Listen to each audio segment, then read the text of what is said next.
Good evening. Hello. Hope you're having a good bank holiday weekend. If you've been out and about with all the different events that happen around this time of year, I hope you've had a good time with those. It's always strange when we come to this weekend. It brings up a lot of really happy memories of the years that we did Grace Festivals with the folks across the churches in Street in Glastonbury. And so it's been lovely watching my timeline of all the different memories coming up. But equally, it's been just a really peaceful time for us here. We've had our first few days of really great weather and just being out in the garden and just enjoying time with our little lad. It's just been fantastic. So I hope you've had a good weekend. The last few weeks with both the resurrection celebrations and then obviously some of the politics that's been going on. We've been looking very much in the direction of how do we react to the world around us? How do we express our hope? How do we keep our eyes fixed on Jesus? Tonight, I want to ask a slightly different question. Years ago, I sat with someone who became a very good friend, and we talked about what I believe life is about, what I believe about the Jesus, and what I believe about what it means to be human and to have a relationship with our Creator. And we got into the conversation, and after a while, I talked about all sorts of different things, and they don't share my choice to serve, but they have very similar opinions about what might or might not be true.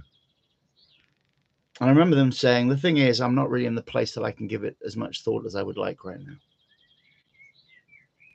And I often remember those words and think about it. And over time, life has taken us to different corners of the world. And so apart from the occasional Christmas card, we don't have a lot of chance to really communicate at all these days. And I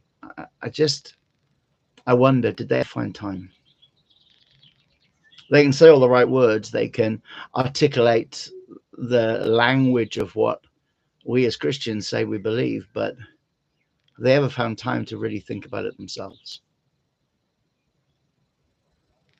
And so tonight I want to ask a question which seems really obvious in some ways. And if you're church folks, will bear with me. But the question is this: when and where can you seek Jesus? Or to put it another way, how should you approach an audience with Almighty God? Because that's what we're talking about. When we talk about looking in our lives, looking to come to terms with who Jesus is, to find him, to seek God, to reach out and try and discover Christ, to get to know him, what we're talking about is an encounter with a holy, perfect, all-powerful God. So how can you go about it, and when should you go about it, and is there preparation that you should do? Tonight we're going to have a look at 4 stories from characters in the New Testament and the way in which they set about finding God,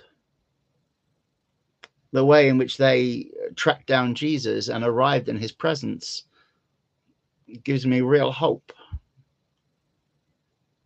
And so I just want to share those things with you tonight. 4 ways or places or circumstances in which it's okay to say, do you know what, Jesus, I want to know you. Because ultimately that's what we take, his promise that if we seek him, we will find him. And we say, okay, God, I'm going to seek you. I'm going to set my heart on you. And if you were to ask all the Christians that you know, we would all talk about a different experience of the circumstances in which that took place. For me, it happened when I was very, very young, when I saw the emotional response of actually one of the older folk that I would have said I knew or was part of my life at that time. When I saw Pete Phillips responding to what he believed about who Jesus was and to the presence of God, I said, I want to know that God. I still remember that feeling. And God came and met me where I was. And I didn't have a lot of theology, and I didn't have processes, and I wasn't in some great state of crisis. but I reached out and God found me. But that's not the experience of everybody. And I guarantee you could ask everybody who has put their faith in Jesus, who says that they have a relationship with him, when did you get to know him? How did you first reach that place where you wanted to know him? And they would have their own stories. And tonight, if you don't have a story like that yet, then I would encourage you to seek God. But here's 4 examples from the Bible of the way people went looking for Jesus. And not wanting to bury the lead, all of them found him. And all of them received life and freedom and a relationship with him. So we're going to kick off with the first one. You can seek Jesus in the dark. And by that, I mean you can seek Jesus in the dark about pretty much everything. John 3 contains those most famous verses of scripture, perhaps in John 3:16. But John 3:16, the for God so loved the world declaration, is actually Jesus speaking to someone whose encounter with Christ begins like this. John 3 verse 1, there was a man of the Pharisees named Nicodemus, a ruler amongst the Jews. This man came to Jesus by night and said to him, Rabbi, we know that you are a teacher come from God, for no one can do these signs that you do unless God is with him. You can come to Jesus in the dark about pretty much everything. From that moment on, Nicodemus has asked the question, and Jesus begins to ask him about what it means to be spiritually made new when he doesn't know. And so Jesus explains it to him with you must be born again. And Nicodemus doesn't get it. He doesn't understand that it's talking about a spiritual experience. And so Jesus even says to him, how on earth are you supposed to lead Israel when you don't even know things this basic and simple? Nicodemus arrives completely ignorant, but to him, Jesus gives a revelation of forgiveness, of salvation, of eternal life. He gives a revelation that he's not there to condemn the world. Can you imagine hearing from the mouth of God himself, a Pharisee whose entire way of life is around drawing lines between who's in and who isn't, who's allowed and who isn't, suddenly hearing from Jesus, I didn't come to judge, condemn, or cast aside the world, but that the world through me might be saved. Nicodemus arrives and Jesus points out how little he understands. He's completely in the dark. He doesn't just arrive in the dark physically, although he comes to him at night. And so we don't see the outcome of the life of Nicodemus and his first encounter with Jesus for a little while. But after the crucifixion of Jesus, Nicodemus is the one who has sufficient authority to go and request the body and to take the body of Jesus and to prepare it according to the rituals that were appropriate and place it in the tomb. Nicodemus goes on to be a witness to the resurrection. And so we have someone who arrives in the dark, arrives without any prior understanding, who arrives and clearly has no idea what's going on, but has just figured out that Jesus has something which they've identified as coming from God. And so Nicodemus goes, and Jesus doesn't say, well, why didn't you come and ask me in the temple courts? Why didn't you come and ask me at a more convenient time? What are you doing sneaking about in the middle of the night? Why are you disturbing? No, Jesus meets him when he meets him.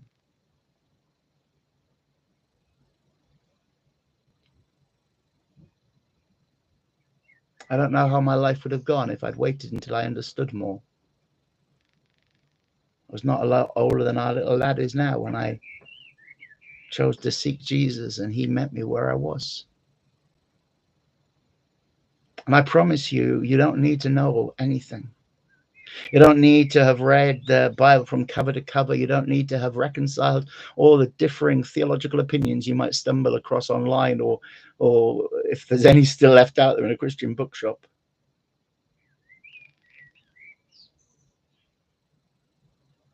The reality is this. If you've heard me say that Jesus wants you to find him, he wants you to meet with him, he wants to be your life, and he will deal with the gap between what you know and what you don't know. That you don't have to wait until you've got it all figured out. You already know enough to say, Jesus, I want to know you. Don't wait until you're not in the dark. Don't wait until you've got all the T's crossed and the I's dotted, because I promise you, you never will. If you put it off until you think you're smart enough, you could be missing out on a life that could begin right here, right now. You can come in the dark. Here's the second story. You can seek him while you're hiding from the world. Of course, once he finds you, then the fear that you had you hiding doesn't really matter anymore, because God is with you. But you can seek him, and you can hide your seeking. You can hide away from everybody else and just seek him quietly for yourself. And I grew up in and around congregations where whenever anybody made an invitation to come and to give your life to Jesus, or to come and seek Jesus, or to come and put your trust in Jesus, it quite often involved some public demonstration. Standing where you are, or raising a hand, or going to the front to be prayed with, or whatever it was. It involved some declaration, and there's nothing wrong with that. That's absolutely fine. But if we're not careful, we make the declaration into an idol. You can seek him while you're hiding from everybody else. In Luke 19, a man who is a complete pariah in his society, a man who has betrayed his own people, a man who is considered to be the very worst of the worst, who has sold everything that he had in order to gain power in the Roman world. An equus, often translated in our New Testament, English New Testament, as a tax collector.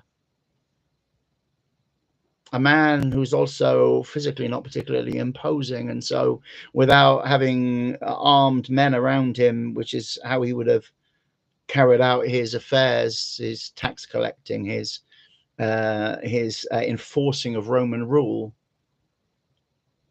would have been pretty vulnerable to an angry crowd. But he wants to see Jesus. Luke 19 starts like this. Then Jesus entered and passed through Jericho. Now behold, there was a man named Zacchaeus, who was a chief equus, or tax collector, who was very rich. And he wanted to see who Jesus was, but could not, because of the... So he ran ahead and climbed up into a sycamore tree to see him, for he was going to pass that way. Jesus came to the place. He looked up and saw him and said to him, Zacchaeus, hurry, come down, for today I must stay at your house. So Zacchaeus hurried and came down and received Jesus with great joy. When the crowd saw it, they all complained, saying, he's going to be a guest with a man who is a sinner. A little bit later on in the story, we read as Jesus speaks about Zacchaeus and says, this day salvation has come to this house.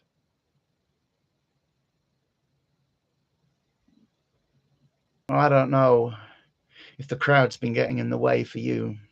I know it does for a lot of people. I know a lot of folk, they encounter religion and they find it a very difficult environment to be in. I'm with you there.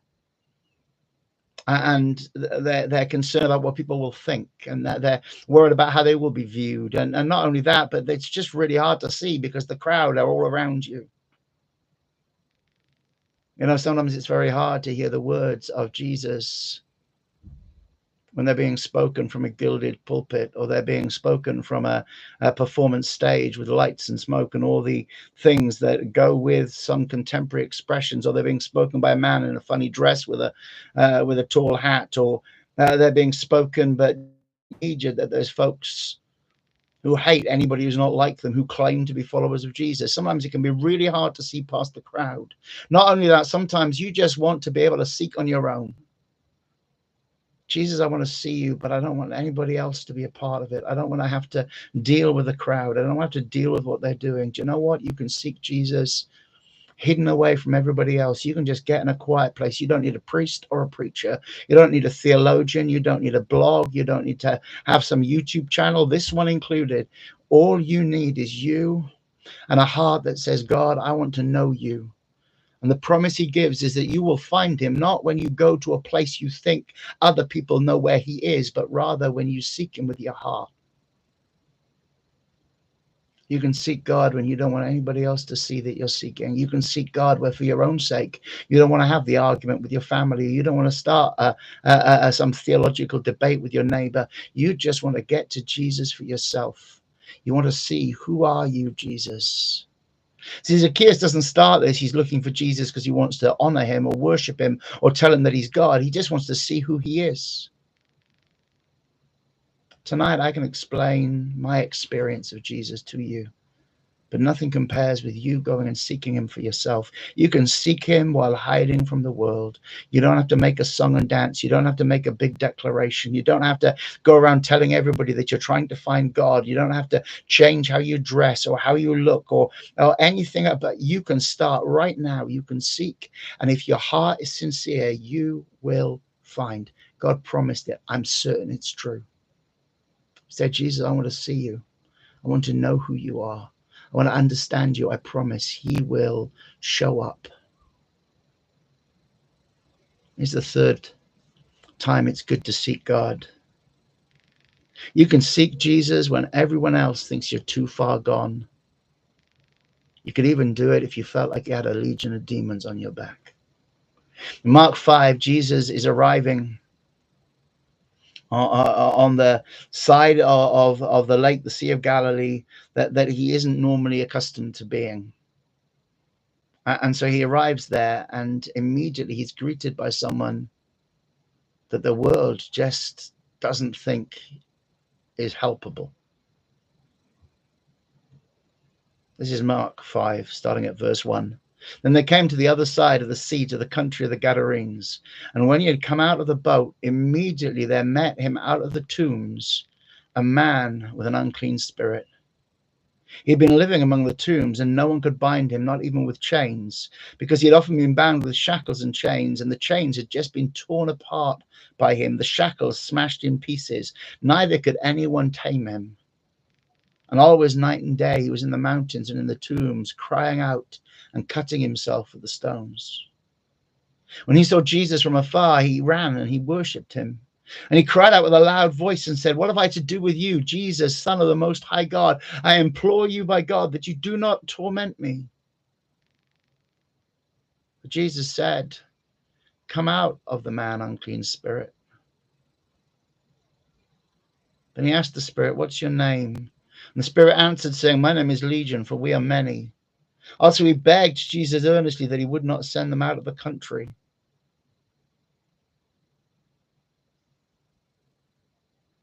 And so, as the story goes, Jesus delivers the man from the demons that have a hold on him. He delivers him from his circumstances. And later on, we read this. This is verse 18. When Jesus got back into the boat, the one who had been demon possessed begged him that he could stay and come with him. But Jesus didn't let him, saying, "Go home to your friends. Tell them what great things the Lord has done for you and how he has had compassion on you." And so he departed and began to preach in the 10 cities all that Jesus had done for him. And everyone was amazed. Clothed and in his right mind, this man then goes and tells others about his encounter with Christ. But when he arrives, he doesn't arrive ready. He arrives too far gone. You know, the worst lie that anyone can ever believe is that they are helpless and hopeless. It may well be that the world has no answers for you. The world has no answers for many of us. It may well be that you've tried everything and it never worked. It might be that you tried self-control and it didn't work. It might be that you tried getting someone else to be your mentor, your advisor, and it didn't work. It might try that you tried medical treatment and it hasn't worked. It might be that you struggle with addiction, or it might be that you struggle with any number of things. It might be that your personality or your circumstances or your drive or whatever it is a snare, or is to you seems to have taken you too far. That the compromises you've made in life mean that you can't get back to who you think you're supposed to be. It might be that everybody around you celebrates the things that you know are breaking you. But you can come right now as you are and seek Jesus. You can seek him when you're conflicted about what might happen. There's this extraordinary moment in the life of this man where he is running to Jesus and worshiping him. And the demons are screaming, what have we got to do with you?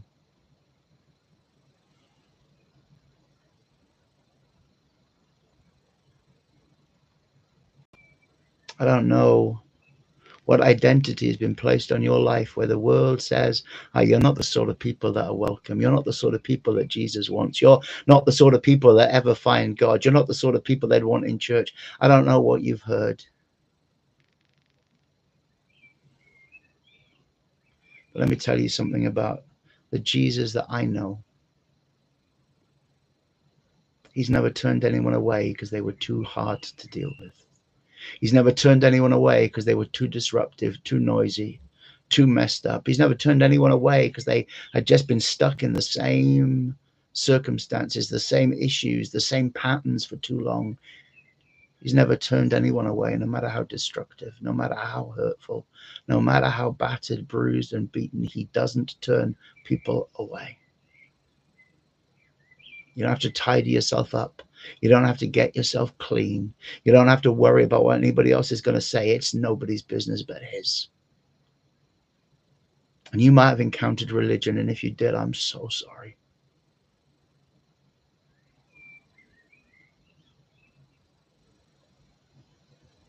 But if it didn't love you, it wasn't his church. And if it didn't welcome you with open arms, it wasn't his people, and it wasn't expressing his heart. You can come as you are. Seek Jesus right now out of whatever situation. You don't have to get yourself all sorted out. You don't have to say, well, I think I'm probably close enough. And it doesn't matter what anybody else thinks. He loves you totally and completely, and he's ready. He's ready to set you free. He's ready to give you a purpose. You can come right now. You can come when everybody else thinks you're too far gone. You can come when other people are even scared of you. It makes no difference. You can seek Jesus right now. Which brings us to perhaps the most surprising of all. A thing which for many of the folk I know has been the biggest challenge. A fourth place you can find Jesus is this: you can even seek him when you find yourself surrounded by religious or judgmental folks. When I was young, I used to think that of all the Bible characters, I'd like to be a prophet, or particularly, I quite like the idea of Elisha because he could set bears on his enemies, which always struck me as deeply appealing, particularly when I was at school and didn't get on with people very well. And then as I got a bit older, I thought, well, I wouldn't mind being one of the evangelists. That seems to be a great thing to be involved with. The longer I go in life, the more convinced I am that of all the characters we read about in Scripture, if I was to swap places with any of them, it would be the woman in this story.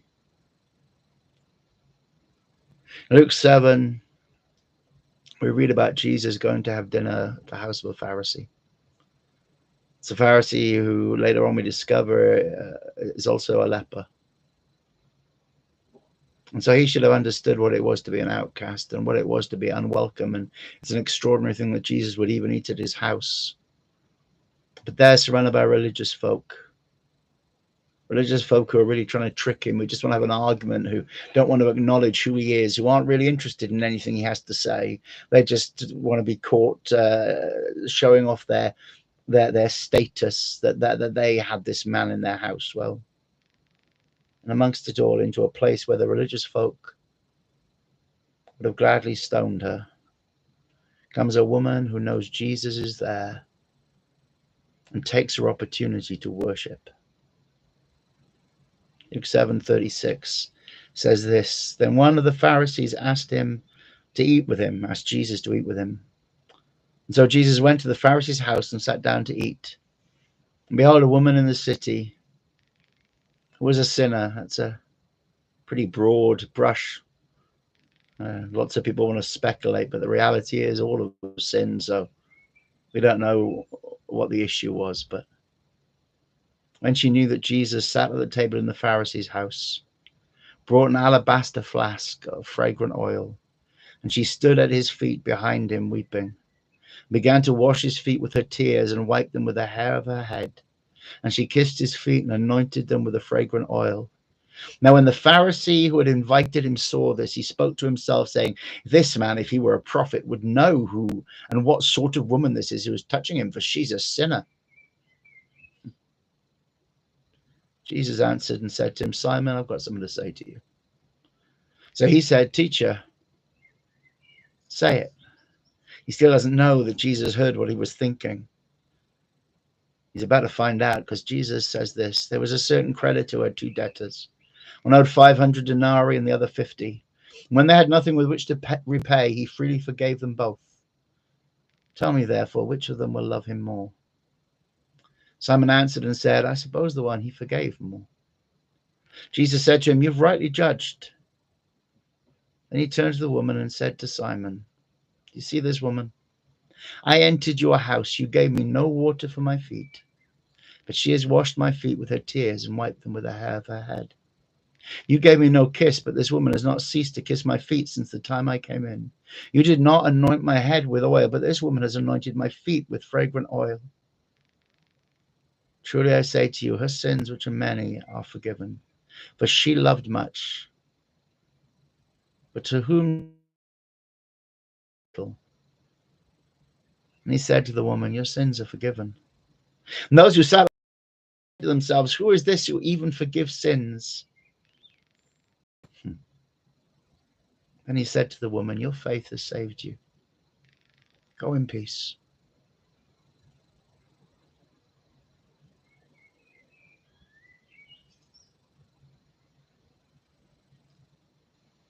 There are a lot of folk who find themselves surrounded by the religious, surrounded by people who like to define who may and who may not, who may speak and who may not, who may sing and who may not, who can worship and who may not, who is allowed up the front and who is not, who fits in, who is not, who can be in membership and who can't be, who can take communion and who cannot. What I love about this story is that Jesus breaks every one of those barriers down. And my encouragement to you tonight is not to seek religious folk. It's not to seek community. It's to seek Jesus. To seek Jesus for yourself, to seek Jesus with a heart set on worship, a heart set on relationship, a heart that says, I don't care whose house I'm in. I want to be where Jesus is. I want him to know that I honor him. I want him to know this is about him. It's not about anybody else. I don't care if people think that I look right or I sound right. I don't care what they think of the words that I use. I don't care if others don't think that what I'm doing is appropriate. It doesn't matter.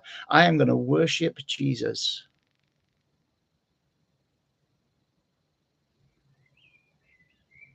Even when the religious folk were tutting, saying, who does she think she is? And then who does he think she is? Even when it appears to reflect badly on him, it doesn't.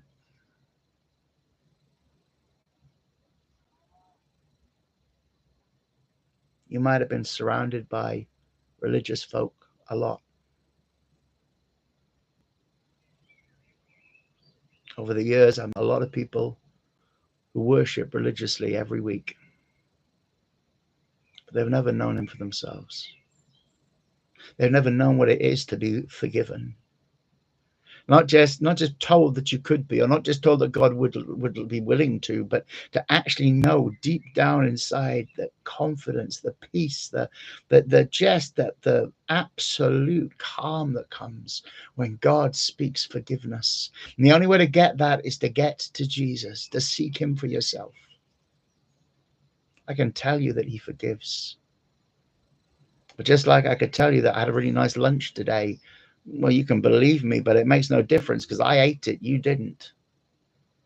In the same way, I can tell you that he forgives. I can tell you that he gives you peace.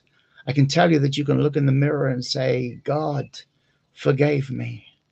And I have a confidence and a joy and an assurance going forward to know what it is to be loved by the God you were made to know. But until you find him for yourself, it's just a story. The only way to know it for sure is to experience it. So I don't know tonight what you've been waiting for. I don't know what reasons you might have had in your mind or in your heart, or things other people have said to you that are delaying you in doing the most amazing thing any human being can ever do. But I promise you, there is no good reason to delay one moment longer. You can seek Jesus now. And he's unconstrained by time or space, wherever you are. The promise is this: you will find him as you seek him, if you seek him with an honest or with the whole heart. Wholehearted seeking always finds Jesus. And there's no need for a delay, because he's right where you are. He's already present. He's already there with you. He already sees everything that you're going through. He knows every thought. He is aware of every aspect of your life. There is nothing hidden from him. And he loves you, and he's ready to receive you, whether you think you know enough or you don't. Whether you think that you're brave and you don't care who knows, or you'd kind of like to just have a bit of peace and quiet, you and him, that you could just seek him away from the world. It's okay. Whether you feel like to everybody else you're too far gone, I promise you, he raises the dead.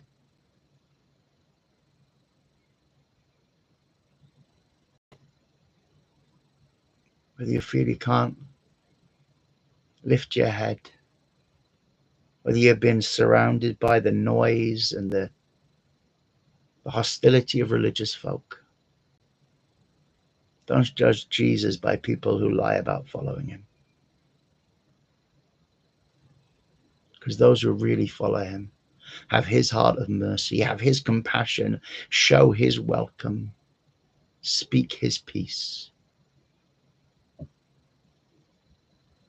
And maybe none of those things is true about you. But whoever you are tonight, if you seek him, you will find him. And I would encourage you not only to find him, but to put your trust in him and to set your heart on him. You see, in those moments, to that woman in the room surrounded by Pharisees who would have gladly killed her just for show, to be honest. They were such spiteful, hateful people. The only thing that mattered was she had made her way to him, and she knew he would receive her. And he did. And he gave her the thing that no one but God can give you: real peace, real forgiveness, and a hope in him. Because once you've found him, once you've gone and reached out and he's come into your experience, from then on it's you and Jesus together, if you'll put your trust in him. That's our thoughts for this evening. If you want to get in touch, you know how to do it. It's at the bottom of these videos. Folks who are been engaging with the stuff that we were doing on Skype, we are still trying to resolve making the our Sunday and Wednesday Bible studies available online in the way that you're able to go and catch up on Skype. We're hoping now that it's resolved, but we didn't manage to do it this morning, so we're going to try again on Wednesday. But you can go to our social media. You'll see as soon as we're able to get those things out, we will, and we'll keep you updated. But like I said, if you want to get in touch, if there's things you want us to pray for, and we're always happy to just to pray the best things that God has for you. God willing, we'll see you next Sunday night. Have a good week.